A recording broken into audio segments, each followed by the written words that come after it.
Okay, last time we dealt with Riemann sums, and with the version that we used with right endpoints and equal width subintervals. And what we said at that time is, if the Riemann sum, the Riemann sum will approach some limiting value as the norm of the partition. Remember, the norm of the partition being the widest or longest subinterval approaches 0, and therefore the all of the subinterval widths approach 0, and the number of subintervals goes to infinity. So if we call that limiting value, just call it J, that would be the limit as the norm of the partition, the widest subinterval, and therefore all of them approach 0, of this sum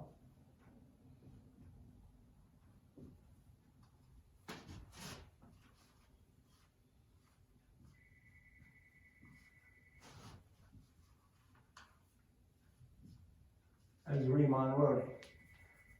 I keep lapsing into cursive. Sorry about that. Okay, and we said that equivalently, that is equal to the limit as n approaches infinity, that is, the number of subintervals approaches infinity,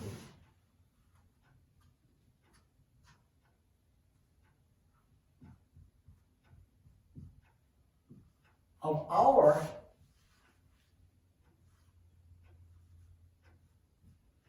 using right endpoint for determining the height of each rectangle,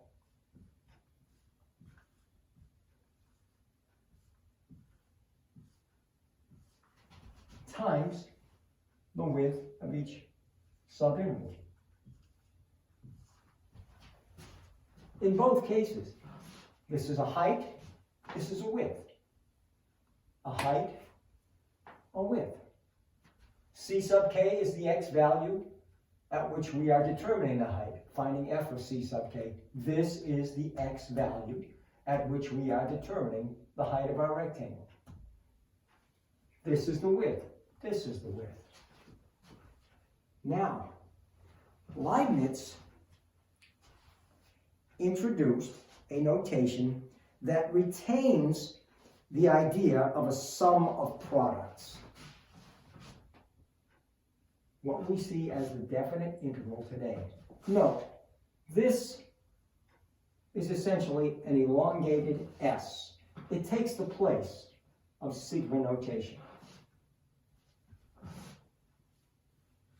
We retain our interval endpoints, and now we simply have f of x dx.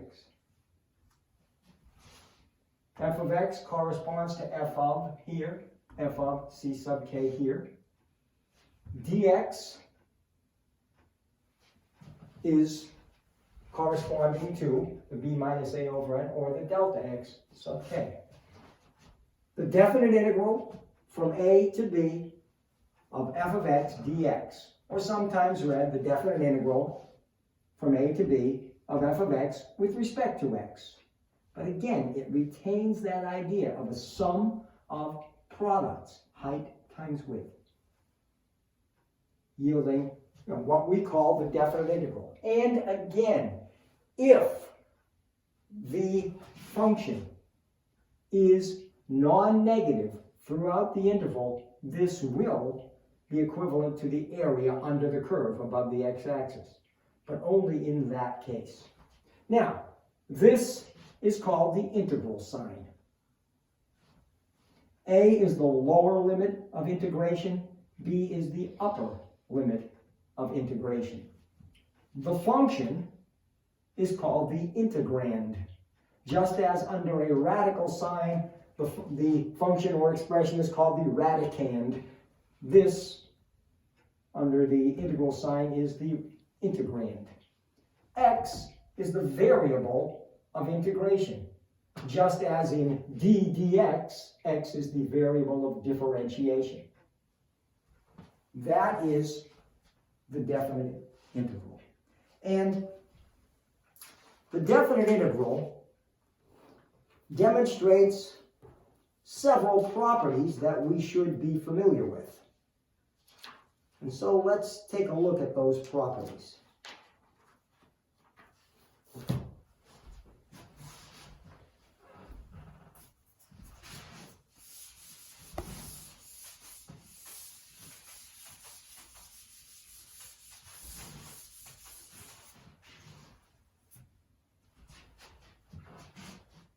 If you reverse the limits of integration,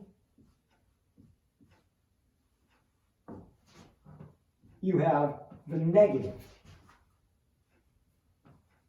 of the original integral.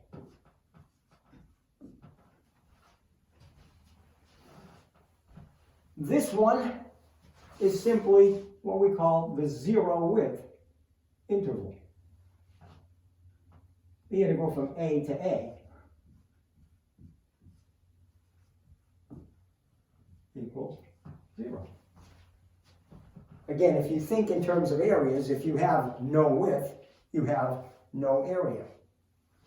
Just as with the sigma notation,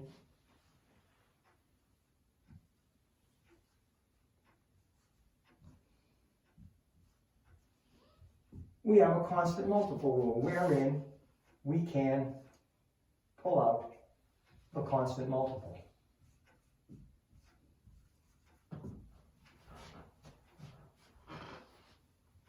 You can always pull out a constant multiple, and we'll see how useful that can be. Just as with sigma notation, sum or difference, let's do it this way.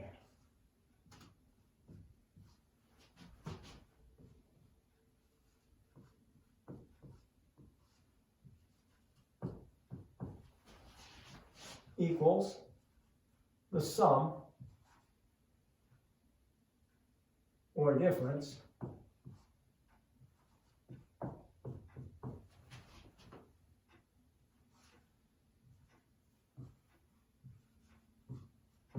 of the individual integrals.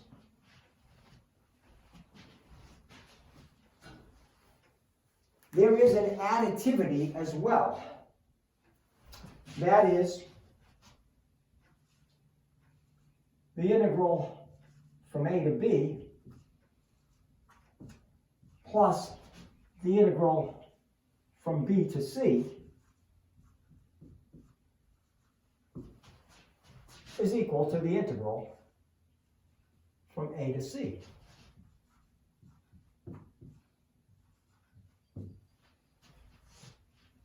So these are all properties of the definite integral. This one is really quite easy to see if you think in terms of areas, because if you had a function that was non-negative,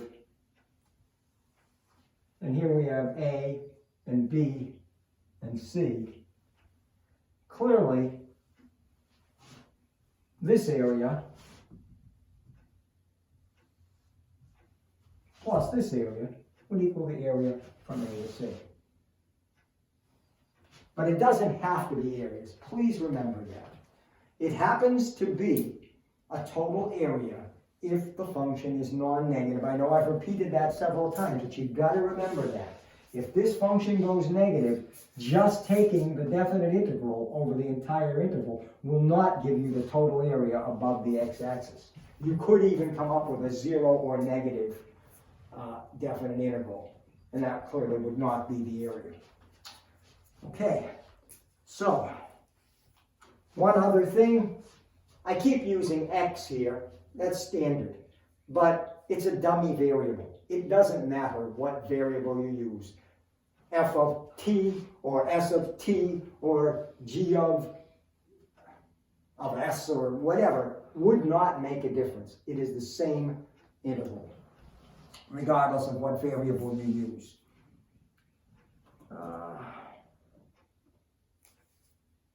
Okay. So now let's introduce a couple of things that are going to be useful to us.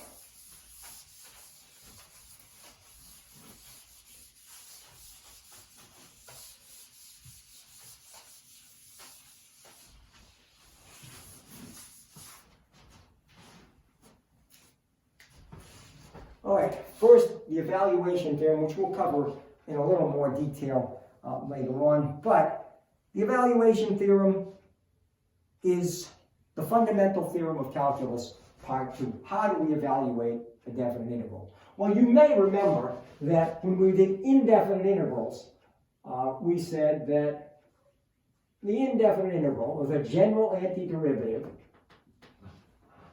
of f was capital F plus c.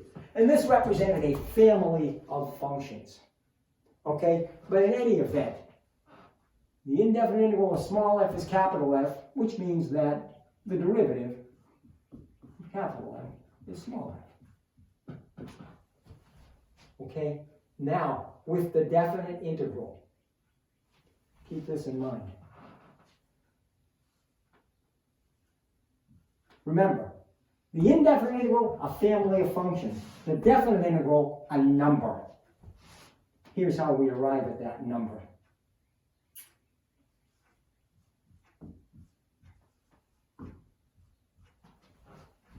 We can write this way, but that equals capital F of b minus capital F. If we can anti-differentiate the integrand, then we can evaluate the definite integral. Anti-differentiation is going to be very important to us in Calculus 2. Not in this class. In Calculus 2, you will learn a great variety of anti-differentiation techniques. And they will be used in order for you to be able to evaluate definite integrals. Here we will only do rudimentary such things. So that's the evaluation theorem. And we will get into that a little bit more in the next section. And one other thing that I'd like to cover right now is the average value. The average value of a function over an interval. Okay? The average value. If you can find a definite integral, you can find an average value. Because that average value is simply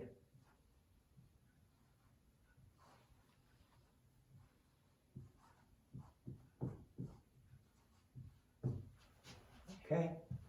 You're taking that definite integral and dividing by the width of the interval. And that gives, now when we say average value, remember the value of a function, f of x is y. This is the average y value of the function over an interval. It is not simply the numerical average between the endpoints. No. 1 over b minus a times the definite integral.